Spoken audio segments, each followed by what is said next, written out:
Lombard General Insurance Company Limited Q4 and FY25 earnings conference call.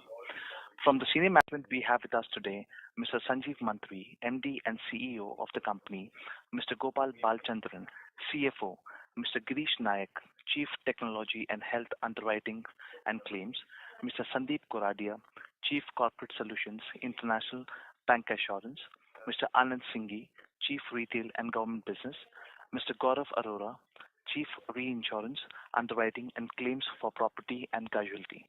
Please note that any statements, comments are made in today's call that may look like forward-looking statements are based on information presently available to the management and do not constitute any indication of any future performance, as future involves risk and uncertainties which could cause results to differ materially from the current views being expressed.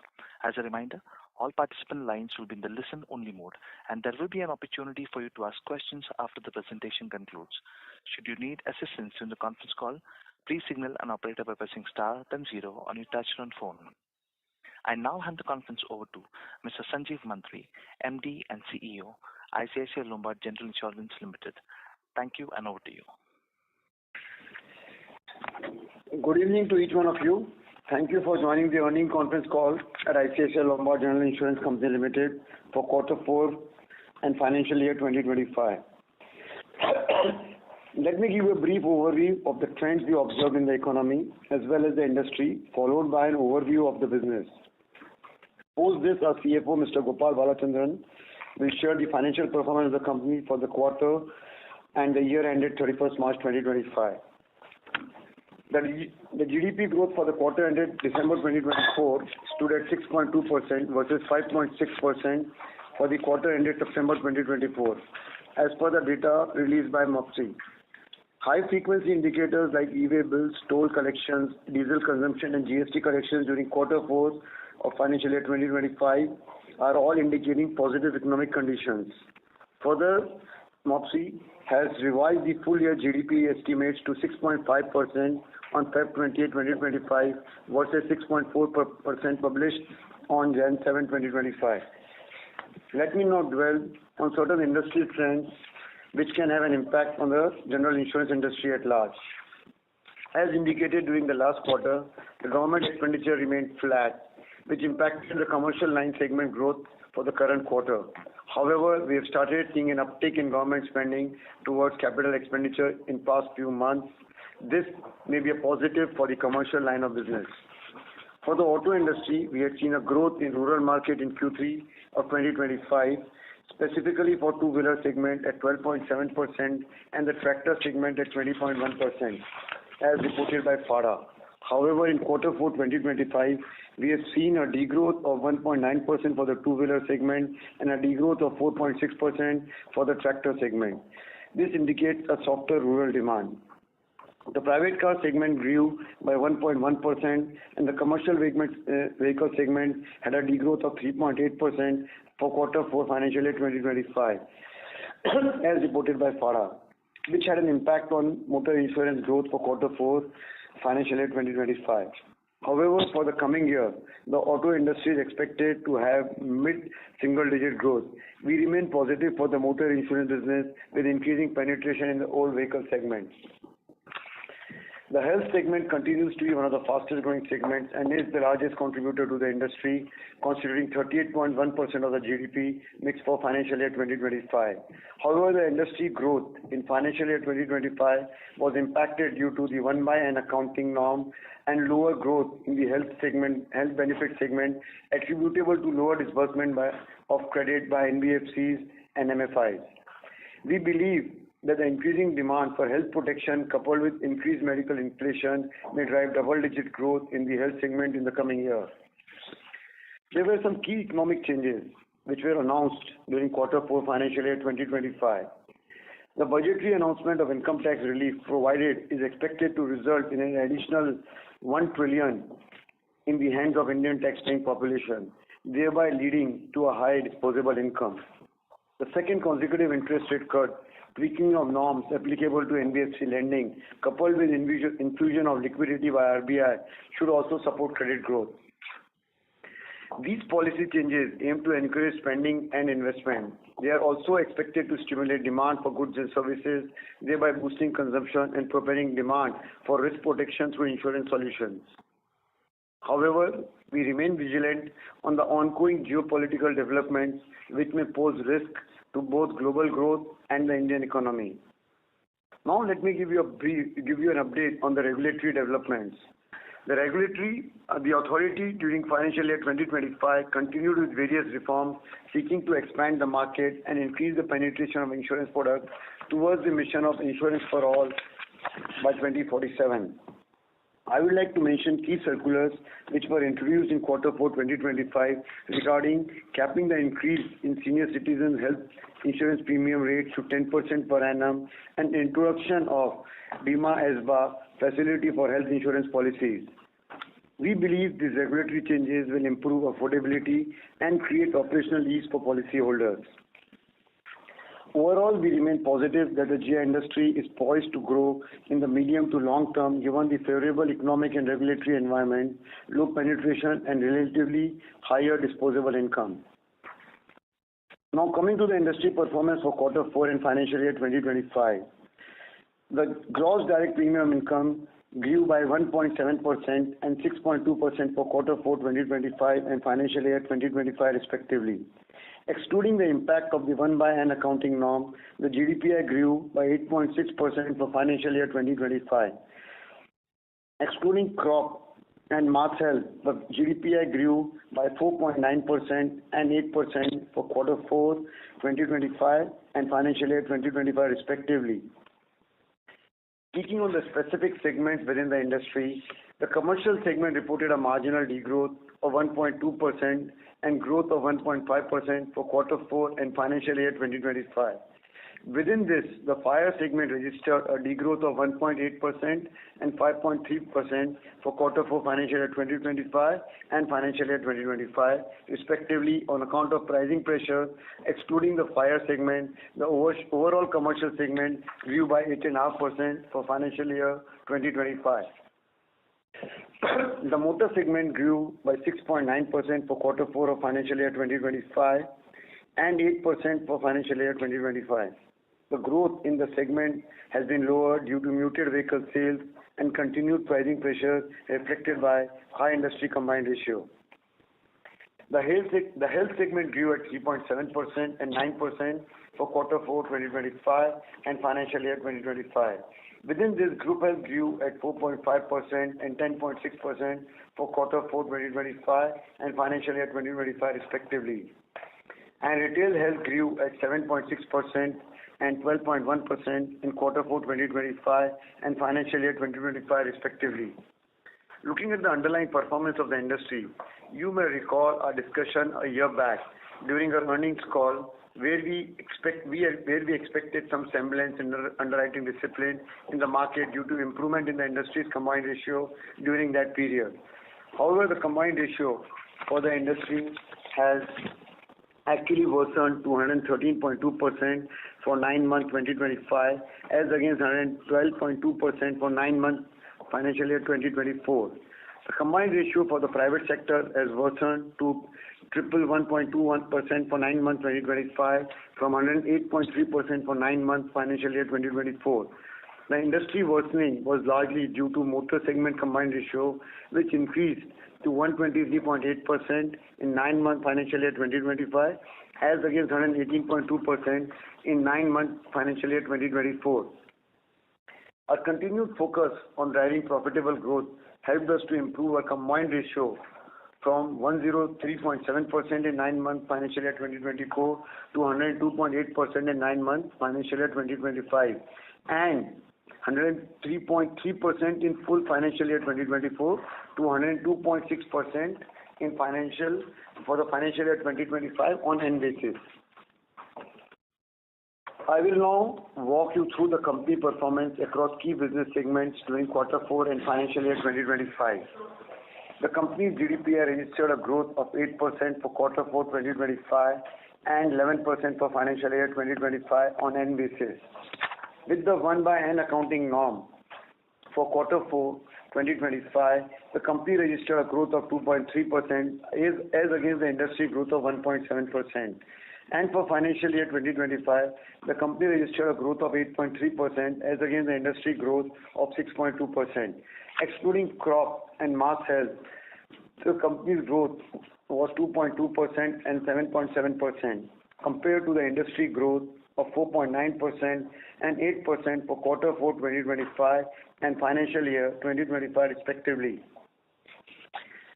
In the commercial line segment, in quarter 4 2025, our growth was at 2.8% as against the industry degrowth of 1.2%. For financial year 2025, we grew by 2.1% as against the industry growth of 1.5%, thereby maintaining market share. This indicates the strength of our brand, relationship and service quality in an environment where the industry faced continued pricing pressure throughout the year.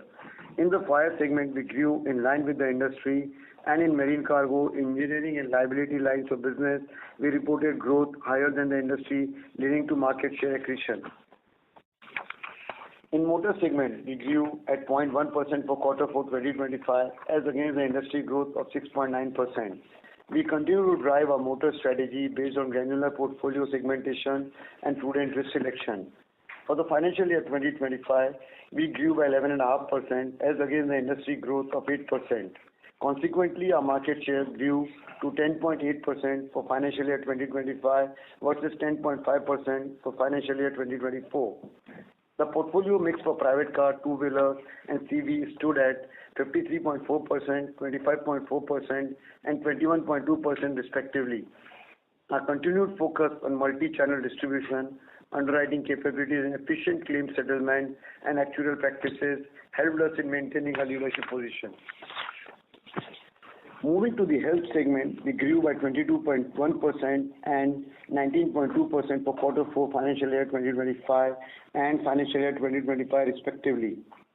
With the 1/n accounting norm, we grew by 9.7% and 12.6% for quarter 4 2025 and financial year 2025 respectively.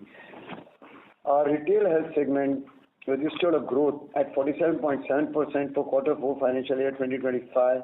With the 1/n accounting norm, the growth of quarter 4 2025 was 25.1% as against the industry growth of 7.6%. For financial year 2025, the overall growth stood at 38.1%. With 1/n accounting norm, the growth for financial year 2025 was 25% as against the industry growth of 12.1%. As a result, we gained market share from 3% in financial year 2024 to 3.3% for financial year 2025. The group health employee segment witnessed growth of 24.9% and 18.5% for quarter 4 2025 and financial year 2025 respectively. Our group other business degrew by 5.5%, and with the 1/n accounting norm, the degrowth was 30% for quarter 4 2025. For financial year 2025, group other business had a muted growth of 5.3% on account of impact on health benefit business through the banker channel. With the 1/n accounting norm, this segment showed a degrowth of 10.5% for the year. We had spoken about various One IL, One Team initiatives in our earlier earnings call. One of the initiatives we had spoken about was the consolidation of customer-facing digital assets like IL Take Care Health app, website and digital alliances under One IL, One Digital to deliver a superior customer experience and to drive efficiency. Some of the digital outcomes achieved in financial year 2025 include increasing unique customer visit by 2x on our digital platform, 37% growth in fresh transactions on our digital platform, downloads for our one-stop solution One IL Take Care app surpassed 14.9 million. The business done through the app stood at 927.7 million and 2653.2 million for quarter 4 financial year 2025 and financial year 2025 respectively. Consequently, our customer-facing digital asset business grew by 15.8%, constituting 6.6% of our overall GDP for financial year 2025. Now I would like to share with you some initiatives taken by us for improving the customer experience and driving efficiencies for claims. On the motor side, our preferred partner network serviced 74.1% of our non-OEM claims in Q4 2025, up from 69.6% in Q4 2024. For financial year 2025, this number stood at 73.2%, up from 65% in financial year 2024. Our cloud calling facilities were used by 89.6% of our motor customers in Q4 financial year 2025, as against 77% in Q4 2024. For the full year, this number was at 86%, as against 49% previous year. This resulted in a reduction of calls to claim ratio by 21% for the year. Our average claim settlement period for retail lines of business has seen improvement from 6 days in financial year 2024 to 5 days in financial year 2025 for motor OD and from 5 days in financial year 2024 to 3 days in financial year 2025 for health. Our ICICI initiative, which was launched in April 2024, offered an on-ground claim support to over 90,000 customers across 56 cities and 2,500 hospital network in financial year 2025. Our focus on customer experience and process efficiencies has led to healthy NPS of 67 and 69 for health and motor claims respectively for 9 months 2025. With all the above efforts, we are pleased to share that the company's premium growth has been higher by 210 basis points as against the industry growth. Our focus on driving profitable opportunities has further combined ratio from 103.3% in financial year 2024 to 102.6% in financial year 2025 on N basis. On the 1/N accounting norm, the combined ratio stood at 102.8%, leading to a PAT growth of 30.7% and then delivering ROE for the year at 19.1%. As we enter into the new financial year, we remain committed to achieving the desired scale through creation of positive customer experiences, leveraging data analytics, and a technology-first approach, harnessing our multi-product, multi-distribution strategy, and with a continued focus on product innovation. With our core philosophy of one IL, one team, we continue to scale up the profit pools and to drive sustainable growth. I will now request Gopal to take you through the financial numbers for the recently concluded quarter and financial year. Thanks, Sanjeev, and good evening to each one of you. I will now give you a brief overview of the financial performance for the recently concluded quarter and the financial year. We have uploaded the results presentation on our website. You can access it as we walk you through the performance numbers. With effect from October 1, 2024, long-term products are accounted on a 1/N basis as mandated by the regulator. Hence, Q4 and FY25 numbers are not comparable with prior periods. For more details on the impact, refer to slide number 15 of our investor presentation for further details. The gross direct premium income of the company was at rupees 268.33 billion in FY25 as against rupees 247.76 billion in FY24, a growth of 8.3% as against the industry growth of 6.2%. GDP of the company was at 62.11 billion in Q4 FY25 as against 60.73 billion in Q4 FY24, a growth of 2.3% as against industry growth of 1.7%. On the retail side of the business, GDP of the motor segment was at 107.4 billion in FY25 as against 96.34 billion in FY24, registering a growth of 11.5%. The advance premium for the motor segment was at rupees 37.17 billion at March 31, 2025 as against 36.44 billion as at December 31, 2024. GDP of the health segment was at rupees 69.5 billion in FY25 as against 61.71 billion in FY24, registering a growth of 12.6%. Our agents, which includes the point of sale distribution count, was at 1,40,736 as at March 31, 2025, up from 1,40,077 as at December 31, 2024. GDP of our commercial line segment was at 69.95 billion in FY25 as against 68.51 billion in FY24, registering a growth of 2.1% as against industry growth of 1.5%. Resultantly, our combined ratio stood at 102.8% for FY25 as against 103.3% for FY24. Excluding the impact of cat losses of 0.94 billion in FY25 and 1.37 billion in FY24, the combined ratio was 102.4% and 102.5% respectively. Combined ratio for quarter 4 FY25 was 102.5% as against 102.3% in quarter 4 FY24. Our investment assets during the quarter rose to rupees 535.08 billion as at March 31, 2025, up from rupees 515.97 billion as at December 31, 2024. Our investment leverage net of borrowings was 3.74 times as at March 31, 2025, as against 3.76 times at December 31, 2024. Investment income was at 42.5 billion in FY25 as against 36.1 billion in FY24. On a quarterly basis, investment income was at 8.77 billion in Q4 FY25 as against 9.54 billion in Q4 FY24. Our capital net of impairment on investment assets stood at rupees 8.02 billion for the full year as compared to 5.51 billion in the previous financial year. Capital gains net of impairment on investment assets stood at rupees 0.06 billion in quarter 4 FY25 as compared to rupees 1.56 billion in quarter 4 FY24. Our profit before tax grew by 30% at 33.21 billion in FY25 as against 25.55 billion in FY24, whereas PBT degrew by 4.2% at 6.68 billion in quarter 4 FY25 as against 6.98 billion rupees in quarter 4 FY24. Consequently, profit after tax grew by 30.7% at 25.08 billion in FY25 as against 19.19 billion in FY24. PAT degrew by 1.9% to rupees 5.1 billion in Q4 FY25 as against 5.19 billion in quarter 4 FY24.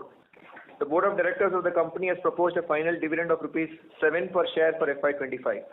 This payment is, however, subject to approval of shareholders in the ensuing annual general meeting of the company. The overall dividend for FY25, including the proposed final dividend, is rupees 12.5 per share. Last year, the overall dividend was rupees 11 per share. Return on average equity was 19.1% in FY25 as against 17.2% in FY24. Return on equity for quarter 4 this year was 14.5 as against 17.8 in quarter 4 of last year. Solvency ratio was at 2.69 times at March 31, 2025 as against 2.36 times at December 31, 2024. Continued to be higher than the regulatory minimum requirement of 1.5. As I conclude, I would like to assert that we remain focused on our strategy of driving profitable growth, consistent and sustainable value creation for all our stakeholders, while ensuring that the interest of policyholders is in the forefront at all times. I'd like to thank you all for attending this earnings call, and we will be happy to take any questions that you may have. Thank you. Thank you. We will now begin the question and answer session. Anyone who wishes to ask a question may press star and one on your touchtone telephone. If you wish to remove yourself from the question queue, you may press star and two. Participants are requested to use handsets while asking a question. Ladies and gentlemen, we'll wait for a moment while the question queue assembles. The first question comes on the line of Prayesh Jain from Motilal Oswal Financial Services Limited. Please go ahead. Yeah, hi. A good set of numbers especially on the combined ratio front. Just your thoughts on, how do we see the growth from here? Firstly, from an overall GWP perspective, given the one-line impact would continue to be there in 1H of FY26, and second half would see unwinding of the GWP and contributing to some part of growth. So that would be the first question. Second question would be on your combined ratio, whether you would look at combined ratio further improving from the one that reported in the for FY25. And third bit on the fire segment, if you could highlight, what are the kind of renewals we've seen in January and also in the in the April renewals? Those would be my three questions. Thanks. Okay. Yeah. Thanks, Prayesh. I think with respect to the growth, even when I was reading in terms of what it is line by line I had covered, but again I'll talk about it. Motor per se expecting on the new sale mid-single cross by other OEMs as to what they are seeing. I think the base on the private car in particular is high. I also spoke about the fact that the quarter 4 two-wheeler numbers were negative, which was a bit of a surprise as what we saw in quarter 3. And commercial vehicle, I would be more positive overall because government capex and a lot of other activities which in the last financial year should get picked up. So net motor we will see single digit to maybe just about double digit growth is what our prediction is. And look, all of these things can change real time. We'll keep you updated, but that's what our belief is. On the health side, Prayesh, our own belief is should see double digit growth. Now health has two components, retail health and as well as the group health part of it. I'm more clearly talking about the retail health part, which will continue to see far more incremental business in terms of new to insurance, and also there would be whatever inflationary growth that comes out in terms of overall this. So we would remain positive on health, and health with a 38% contribution will not be surprised if we see that contribution probably going to a 40% and thereabout and becomes the largest and will continue to be the largest player. The last but not the least, in terms of the commercial line of business, we've had one of the most difficult years on commercial line if you see. We've never seen a growth of this nature going to low single digit in last 7 to 8 years. Clearly, it had multiple factors, fire pricing, which we spoke about it. However, going forward, and you spoke about, and I'll probably talk about the other question that you put across, we saw a lot of semblance in the industry overall on the fire side. And on that basis, we do believe and we do see relatively much better numbers on fire, and with the activity on the capex which is coming through, engineering line of business should also do well. So overall commercial, we would like to believe that it should be back to a double digit kind of a growth at the industry level. I think your last question was on the combined. On the combined. So I think, Prayesh, again, if you look at what we have been saying is, obviously our performance will be in the context of how the market performs. So which is why we kind of also put out as a part of the opening transcript, as in to say that at the beginning of the financial year concluded, we had kind of possibly expected a lot more semblance to pay out. But in reality, if you look at, I think the market seems to have gone slightly more in that sense north. I think combined ratios have kind of increased by almost about 100 basis points at an aggregate level. So obviously we'll wait for the full year numbers to play out in terms of what the players report. But obviously we will be at it when it comes to, let's say, driving profitable opportunities. So hence the endeavor will be obviously to try and see how we can create a lot more efficiencies, whether it is on loss ratios, costs, etc., and obviously select the right portfolio mix. But obviously we will see how the market direction plays out, and in that context is how we would also want to see our combined play through. But having said that, definitely I think the gap between us and the industry combined, whichever way you look at it, I think obviously we will be able to kind of do a lot more positives to play out. And in the aggregate, I think what we have spoken about is time and again we will look for trying to see if we can do that improvement in the return on equity that we can give to stakeholders. The range that we have generally spoken about in that range of 16 to 18%. The endeavor will be to obviously try and see over the long term to move towards that 18 to 20 depending on how the market plays out. Yeah. So I think, and also the simple answer is, would we like to improve our combined? Certainly yes. And as Gopal mentioned, we saw a trajectory when we came in last year, the industry combined had shown improvement. On the basis of that, we felt we will go. We also would like to see a similar thing, but the deterioration has happened, and the deterioration more so has happened in terms of motor moving from 118 to 123 for a 9-month combined. But so that being said, we will let these things play out, and in our mind, the single factor that drives is, are we able to generate the ROE? And that's what largely Gopal is speaking about it, as far as we as an entity is concerned. No, that's just your thoughts on motor TP price hike. That will be my last year. So we always remain hopeful, but no news as yet. So is the industry seeking it? Answer is yes. If it comes through, the answer is no. So we are planning ourselves without a hike in that sense. Yeah. Okay. Yeah. Thank you so much. Thanks, Prayesh. Thank you. A reminder to all the participants, in the interest of time, please restrict questions to 2 per participant. Next question comes from the line of Sanket Godha with Avendus Spark. Please go ahead. Yeah, thank you for the opportunity. Gopal, in the current quarter, we seems to have done little more reinsurance accepted business because there is a meaningful difference between GDPI and GWP in the quarter, almost 10%. So just wanted to understand the color of this business and do you see opportunity in reinsurance accepted with price hikes going up? Probably you will do the same kind of a business in subsequent year also. Any thoughts on those lines? Just want to understand. And the second question, Gopal, was that if you could not book capital gains in the current quarter, your yield remained at 6.3. Suppose hypothetically market remains weak largely for FY26. So is it fair to say that your 6.3, 6.4 is the yield for probably for the entire FY26, and therefore we need to look ROE from that perspective? Just wanted to understand that a bit from you. And lastly, a data keeping question. If you can give retail health loss ratio breakup and motor GWP breakup into new and old, which you usually do. Thank you. Yeah, maybe I think I'll first do the data keeping question first, which is something that keeps coming to us every quarter. So I'm just kind of giving you the numbers both for Q4 of last year and Q4 of this year first, and then I will give the numbers for the full year in terms of the breakup between corporate health and the retail indemnity numbers.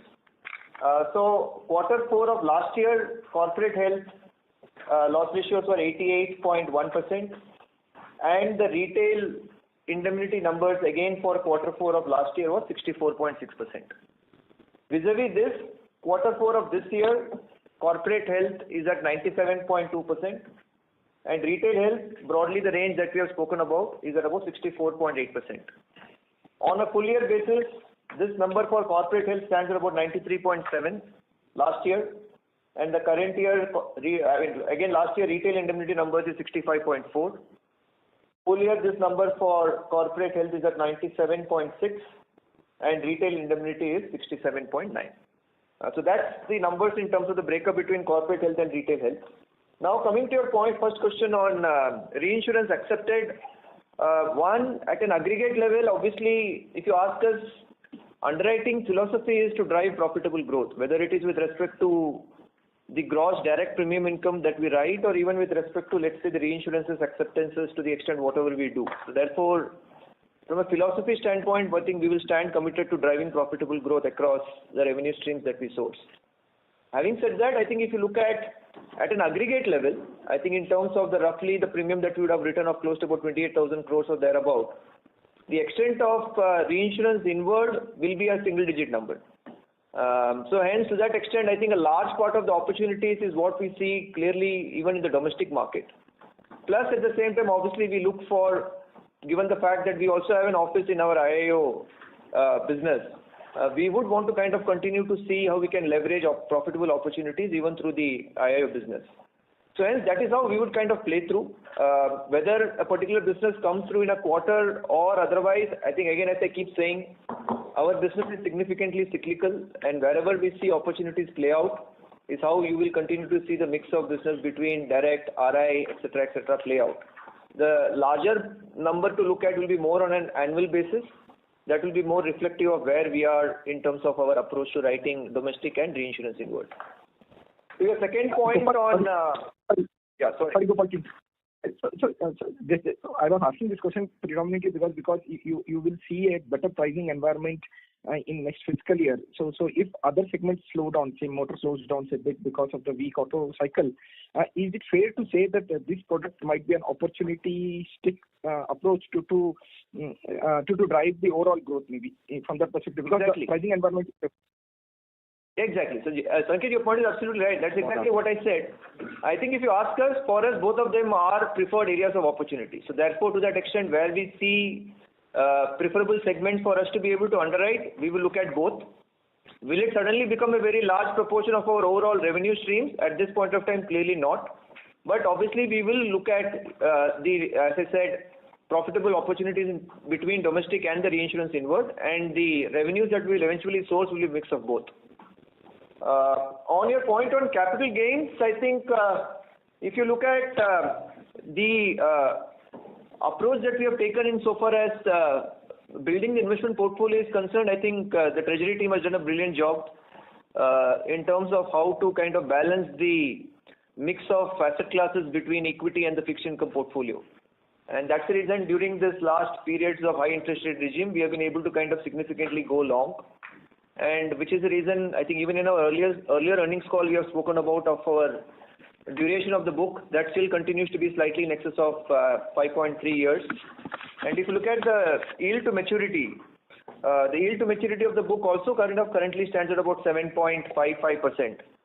And hence, and which is what is kind of translating into, if you look at our mark-to-market positions on the overall investment book, while on the roughly an aggregate mark-to-market gain as on the balance sheet date of roughly about 18 billion in terms of the mark-to-market unrealized gains is what we have. So I think the portfolio is well positioned. The question to ask for is what happens in case if you see possibly sustained periods of price competition or sustained periods of low interest rate regime. Now all of that, I think insofar as the second part of, let's say, periods of low interest rate sustaining in the next year, I think to that extent, I think our duration call will kind of largely reflect that. And of course, reinvestment of the incremental cash flows will get subjected to getting placed at a lower interest rate. And that will be true for the entire market. So therefore, the entire market will have to work much more harder in terms of improving the pricing. And therefore, on balance, which is what we keep saying, I think the ROE range that we will work, which will be through a combination of driving underwriting outcomes and return on investment, that will be in the range of 18 to 20%, assuming the market obviously shows signs of change. And also, Saket, now I'll just give you the, lay of the land. If you go back in time in April, as we were finishing our financial year 2024, if you would have told us to guess the growth rate for commercial line of business, we would have said definitely it will be in double digits. If you would have told us on the banker line of business, which is a big practice we have, again we would have said a decent mid double digit. But as transpired in the course of the year, both of these lines had a relatively difficult year. But again, the emphasis that we have as a multi-line, multi-product companies, are we agile enough to toggle? Even you look at the numbers that you see quarter on quarter in motor, we had a significant gain in quarter 1 and quarter 2. And again in quarter 3 and quarter 4, we have the PSUs which have built up severe intensity, which is not making much of an economic sense. And you have seen us growing relatively low while they finished the year overall with a gain on market share.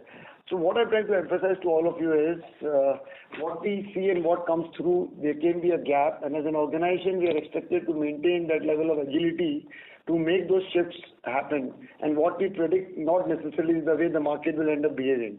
So we will have to factor that. And again, I come back. In light of that, the focus intently for us as an organization boils down to, are we able to generate the ROE that is expected by all our stakeholders. All right. Good, yeah. Gopal, on the motor growth. Please rejoin the queue for more. Mr. Goda, please rejoin the queue for more questions. Sure. Thank you. Next question comes from the line of Nidhesh Jain with Investec. Please go ahead. Thanks for the opportunity. So 2 questions. First is on fire pricing. Are we already seeing signs of improvement in fire pricing for the industry? Yeah, the answer is yes. There is some semblance, but I would like to put a word of caution because we still have to see a lot more flowing through. But as things stand in first couple of weeks of April, there was definitely much better discipline in the market. Yeah, sure. Secondly, can you speak about IFRS impact on our profitability or ROE, any rough indication? Because some of the other companies are disclosing their IFRS number, which is also quite useful. So if we can also give some indication around that. So Gopal will give the indication. My only point is, just to put things in perspective, there is an economic value and there is an accounting value. All these nuance changes are eventually on the accounting part of it.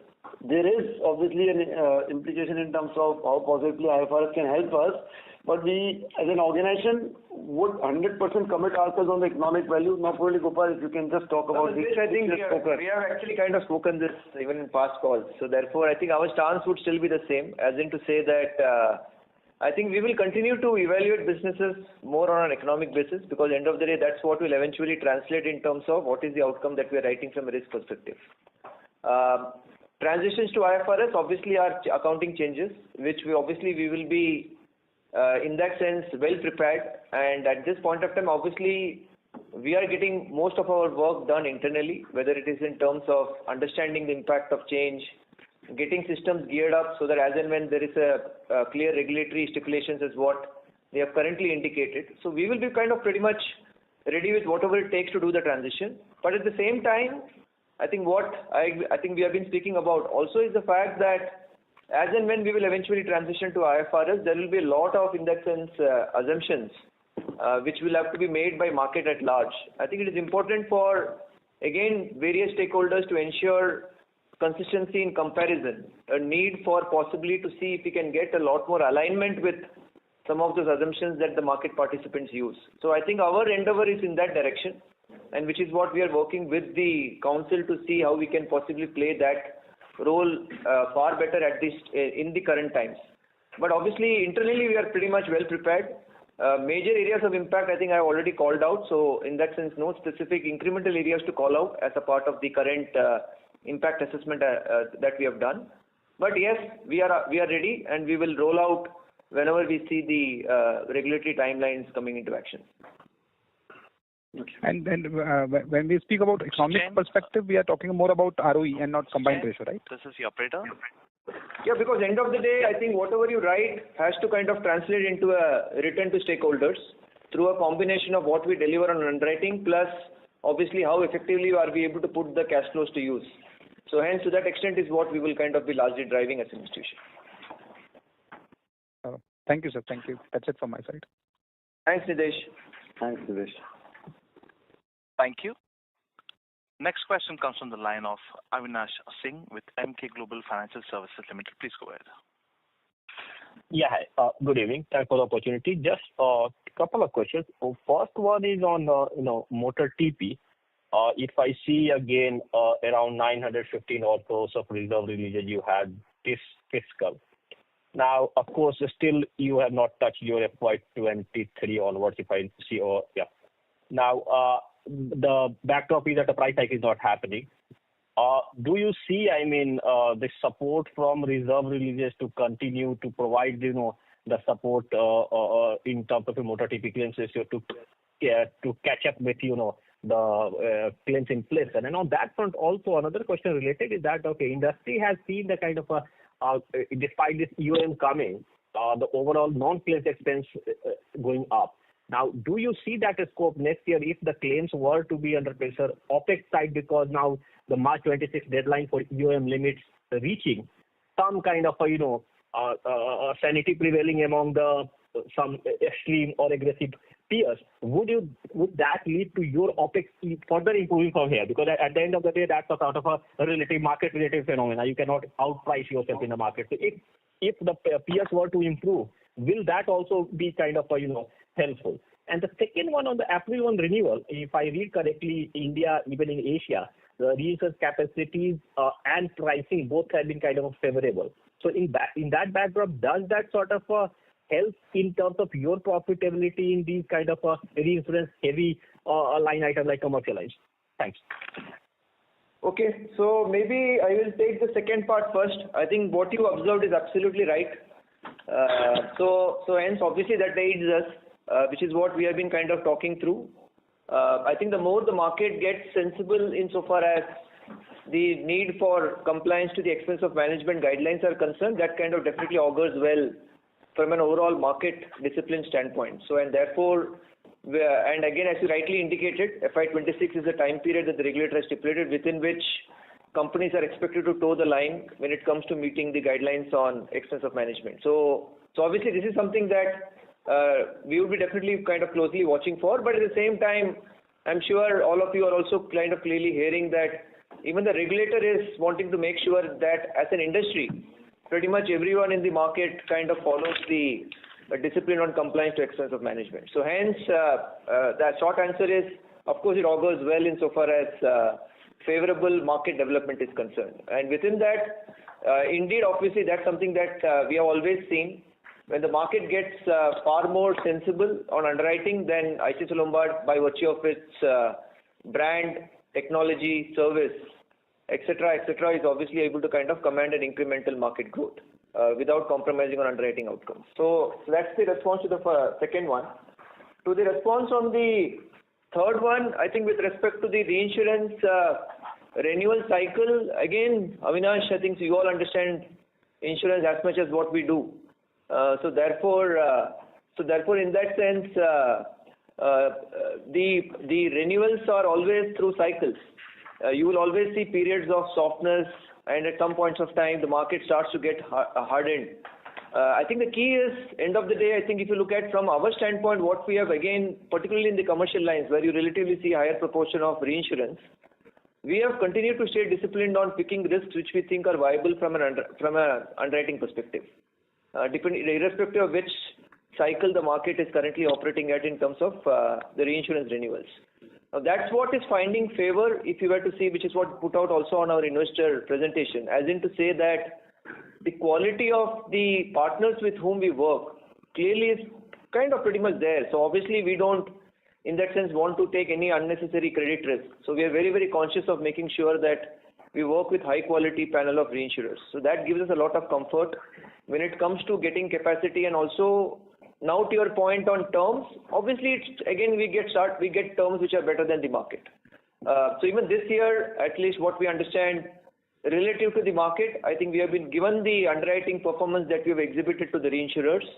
I think we believe we have been able to get terms both on commissions and the cost that we incur for protecting our net to be possibly better than where the market is placed at. And that will again kind of aid us in our ability to further dwell on incremental market share. So that's in response to the third question on reinsurance renewal cycle. To your first point on motor third party, I think again, I keep saying this.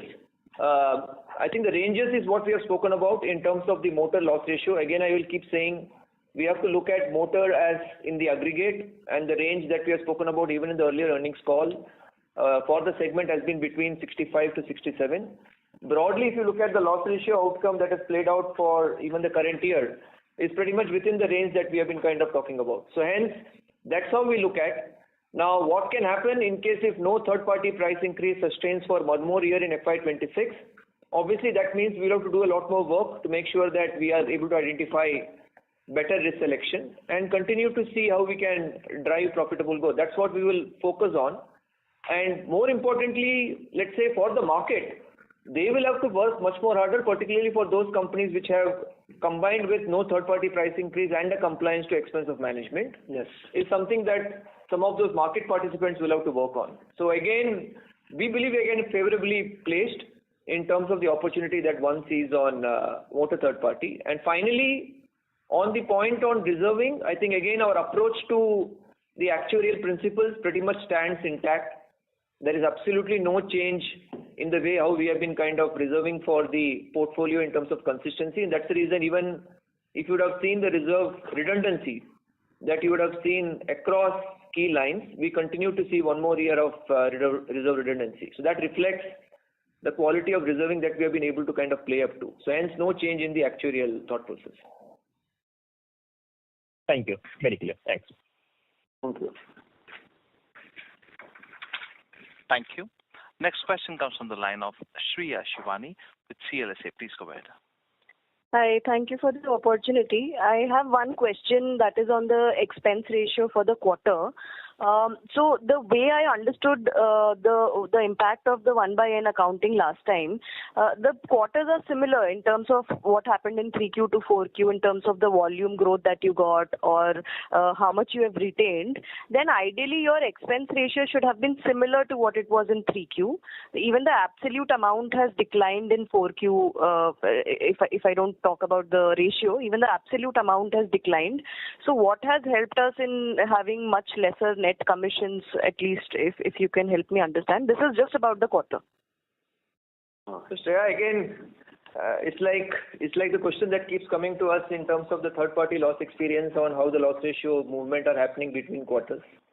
I think again I will kind of keep reiterating. I think our focus is very clearly is to make sure that expense plus commissions put together as a company, we are very, very conscious of making sure that we run the overall operations at a EOM threshold which is less than 30%, and which is what, if you see on a full year basis, I think for us the expense of management number stands at about 29.5%. So hence, I think we are pretty much committed. Within a quarter, various factors in terms of business mix, in terms of efficiencies that we always keep looking for, in terms of our own internal processes.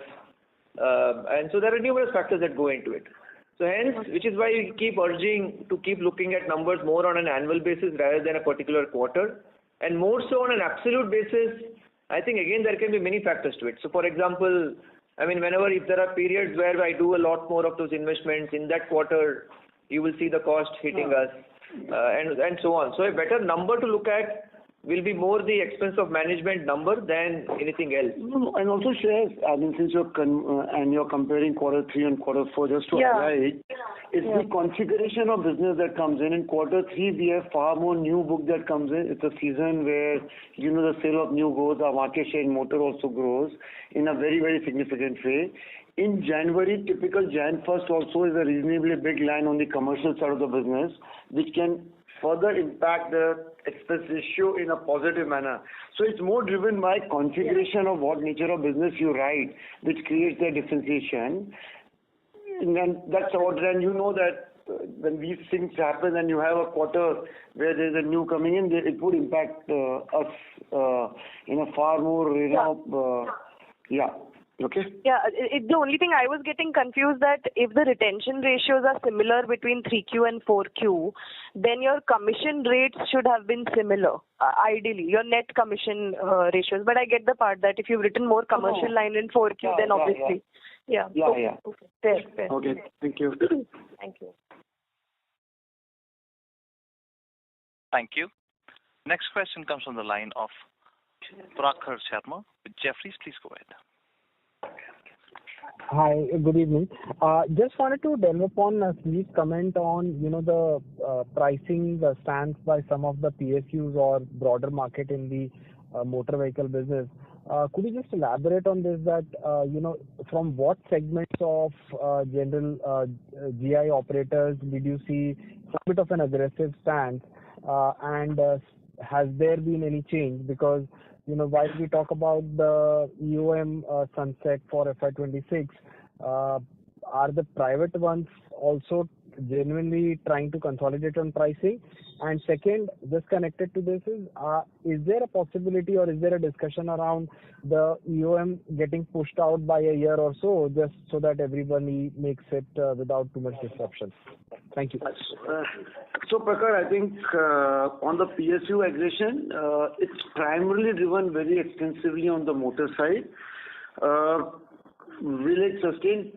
Too early to comment. There were shades of that visible in quarter 3, but quarter 4, if you see, they have overall buckled the trend and they have gained significant market share also in the motor segment. It would be anybody's guess in terms of what their plan is. We are pretty ready to face whatever be the trajectory that they have, and we'll wait and see how it pans out. We would continue to, as I said in my initial remarks, that we would continue to flow prudently because these things can happen at multiple levels with multiple players. Sometimes it's private sector, sometimes it's public sector, but we need to stick to our trajectory of what we want to do. With respect to expense of management deferment, our understanding is that what has got called out was full and final. We do believe it will be good in long term for the industry if there's a semblance on that count. We are no one to comment in terms of whether a dispensation will be given for another year. But if you ask a personal belief, another year of dispensation will make them continue the practice as it exists and will not change anything, because then they can ask another year of dispensation. So that's where we would be, that's where we would leave this part of the conversation at least. Perfect. Thank you so much. Yeah, thank you. Thank you. Next question comes from the line of Aditi Joshi with JP Morgan. Please go ahead. Thank you for taking my question. Just a very simple one. Sorry, could not go through the presentation. With respect to the investment income, was it in the fourth quarter it was lower on an year-on-year basis? So just wanted to understand, is it majorly on account of interest income or on account of lower realized gains? Yeah, we put that as a part of the opening script. So largely it's because of, the nature of how we the nature of how we run the overall investment book. The short answer is capital gains. Quarter 4 last year, capital gains was roughly about 150 crores plus. This year, pretty much our capital gains is as good as a very, very small number of roughly about 6 crores. So that's the reason why you see the overall investment income for Q4 of this year to be slightly lower than the Q4 of last year. But having said that, I think what has worked well, again, as I said, I think the treasury team has done a great job in trying to make sure that the portfolio has got significantly kind of balanced to make sure that we go long. And hence, which is why, again, time and again, we have been giving the yield to maturity numbers, which used to be less than 7%. That number, as we speak, currently stands at about 7.55%. So this is for here to stay. And hence, at least for quarter 4, the short answer is capital gains. Yeah, and also, something which I must put across, what our treasury team has done is even over quarter on quarter, we have increased the yield of the book from 7% to 7.55, so which is a big one, with a tenure also which has gone to 5.34. Overall, it puts us well in terms of the current scenario that exists on the interest rate part. And also in quarter 3, it was more of a tactical call where our investment team felt that it was much better to book capital gains in that quarter vis-a-vis what would happen in quarter 4. In hindsight, it did work out for us. Okay, that's clear. Thank you. Thanks, Aditi. Thank you. Next question comes from the line of Neeraj Toshniwal with UBS Securities. Please go ahead. Yeah, hi. So my question is regarding getting to FY26. How should one think about the growth, given what we have discussed? There still remain a lot of uncertainties, as you mentioned, and the playbook could be different than what we think about as. Neeraj, sorry to stop you. We are not able to hear you. You're not that audible. Is it better now? Yeah. Maybe if you can just repeat your question, Neeraj, that will help.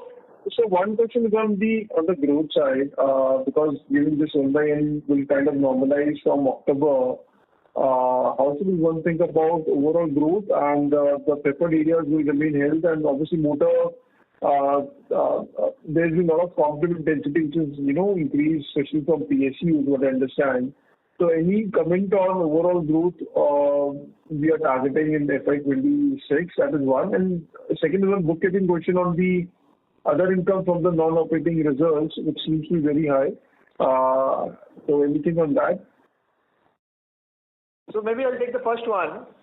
I think on the growth side, Neeraj, the good part is, I think if you look at some of the actions which are being taken, both at various governments and even our own insurance regulator, I think the efforts have been very, very positive. I think, for example, the recent budget did see a lot of people kind of getting a higher disposable income, which kind of augurs well. Now all of this will start to kind of play through maybe over the subsequent quarters. So that's a very, very positive action which comes from the government.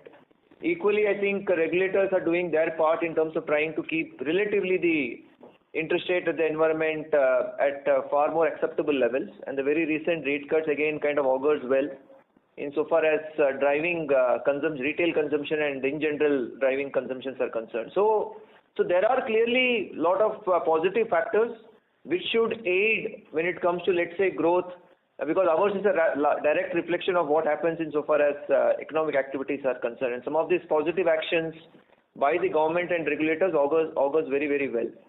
Coupled with this, I think if you look at relief side for the next 2 quarters, in general, I think we are very, very positively placed in terms of how we see the opportunity play out, and also what we kind of responded to the earlier question on how the initial corporate renewal cycle has been. I think that looks again very, very promising. That's something that has started off on a positive note right from the beginning of the year. So hence, even for the rest of the year, one should see that cycle play through. So overall, I think we are kind of positively looking at in terms of how the market should kind of play out. And within that, I think what we have spoken is to try and see how we can continue to deliver that outperformance vis-a-vis the industry growth numbers is what we will be kind of penciling in. First 2 quarters, you are absolutely right, Neeraj, in terms of the impact of 1/n will obviously kind of play out. So maybe to that extent, industry growth could be a little subdued, but on a full year basis, I think we are very, very optimistic. And any comment on the combined ratio guidance? If we are changing or revising or giving any new guidance? I think we are. See, on the guidance part, we've given a complete perspective. If the industry continues to deteriorate, our own belief would be that we are part of the same pond, right? So you would see overall challenges, but in our scheme of things, if there is improvement status quo, you would see us probably improving. More importantly, it's the ROE part of it which we would focus on and see what kind of returns we are able to generate. And in that, we've always maintained that we want to see at least a 16 to 20% kind of a range for us as a company being given to stakeholders. So last on the bookkeeping of the other income on the non-operating results seems to be very high. Is it something regrouping or if you can throw some category? Yeah, nothing specific, Neeraj, but it is business as usual for us. They will all be driven by whatever the regulatory stipulations are, and no specific changes per se. Oh, thank you. Thank you. Ladies and gentlemen, due to time constraints, we have reached the end of question and answer session. I would now like to hand the conference over to Mr. Sanjeev Mantri for closing comments. I think great to connect with all of you. Closure of another financial year and some exciting times of it. Look forward to interacting with each one of you as and when your time permits. We do believe that general insurance industry is poised for a decent year going forward, and we would keep in touch and keep you updated. Thank you so much for joining in, and all the best to each one of you. Thank you so much. Thank you. On behalf of ICICI Lombard General Insurance Company Limited, that concludes this conference. Thank you for joining us. You may now disconnect your lines.